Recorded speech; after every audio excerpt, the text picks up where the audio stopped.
వ్యవస్థలన్నీ కూడా భ్రష్టు పట్టిపోయినాయి. ఒక వ్యవస్థ కాదు, రోడ్లు ఎక్కడ లేవు, ఎత్తుక్కోవాలి మీరందరూ. ఆ నేషనల్ హైవేస్ అప్పుడు నేను సీఎంగా ఉన్నప్పుడు మొదటిసారిగా వాజ్పేయి గారు ఉంటే వాజ్పేయి గారు నేను చెప్పి చిన్న చిన్న దేశాల బ్రహ్మాండమైన రోడ్లు ఉన్నాయి, మన దేశంలో రోడ్లు అధ్వానంగా ఉన్నాయి, మనం కూడా అలాంటి రోడ్లు లేరని పట్టుబట్టి ఒక పాలసీ తీసుకొచ్చాం. ఆ రోడ్డే మొదటి ప్రూఫ్ ఆఫ్ కాన్సెప్ట్ నెల్లూరు నుంచి చెన్నై వరకు. తర్వాత ఈరోజు మొత్తం గోల్డెన్ క్వాడ్రిలేటరల్ రోడ్లు వచ్చాయి.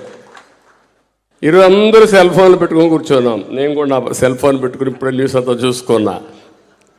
ఆ సెల్ ఫోన్ లేకుండా ఆ రోజుట్లో మామూలు ఫోన్లు అయితే లైట్నింగ్ కాల్ అంటే ఒక వారంలో వచ్చేది.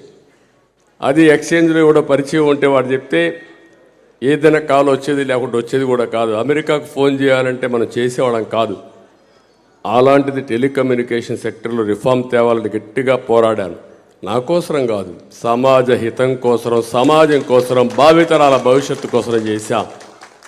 ఇలాంటి ఏ రిఫార్మ్ అయినా సరే ఈ దేశానికి ఉపయోగపడతాయని రిఫార్మ్స్ తీసుకొచ్చాం.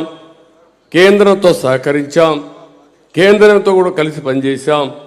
ఈరోజు ఒక సాటిస్ఫాక్షన్, ఒక తృప్తి. ఆ తృప్తి మన వల్ల సమాజంలో చాలామందికి లాభం కలిగింది.